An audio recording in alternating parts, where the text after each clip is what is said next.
శిలువనాథుడైన యేసుస్వామి ప్రశస్తమైనటువంటి శిలువ దీవెనలు ప్రభు మీకు అనుగ్రహించునుగాక.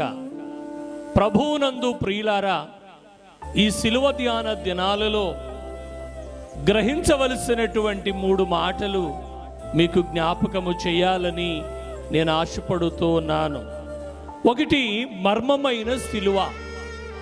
ఈ మర్మమైన శిలువ ఆదికాండము 3వ అధ్యాయము 15వ వచనములో మనము చూస్తూ ఉన్నాం. ఇది ఏదేను తోటలో ఉంది ఈ మర్మమైన శిలువ. రెండవదిగా మనము చూచినట్లయితే అంతరంగ శిలువ. లూకాసు వార్త 22వ అధ్యాయము 14వ వచనములో మనకు కనబడతా ఉంది. అంతరంగ శిలువ గెత్సెమనే తోటలో ఉంది. మూడవదిగా మనము చూస్తే బహిరంగ శిలువ.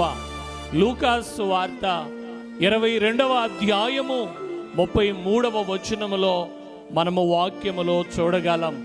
ఇది కల్వరి కొండపై ఉంది, అనగా ఒలీవల తోటలో ఉంది. ఏదేను తోటలో ఉన్న శిలువ మర్మమైన శిలువ, గెత్సెమనే తోటలో ఉన్న శిలువ అంతరంగమైన శిలువ, బహిరంగమైనటువంటి శిలువ ఒలీవల తోటలో ఉంది.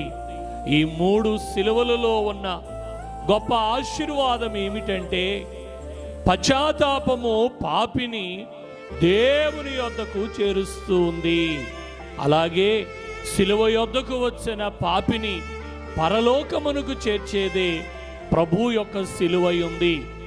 పాపులమై ఉన్నటువంటి మనందరినీ ప్రభువు ఈ దినాన మన పాపముల నుండి మనలను క్షమించి పరలోకమునకు చేర్చే భాగ్యం శిలువనాథుడైన ప్రభు మనకు అనుగ్రహించునుగాక. ఆమేన్.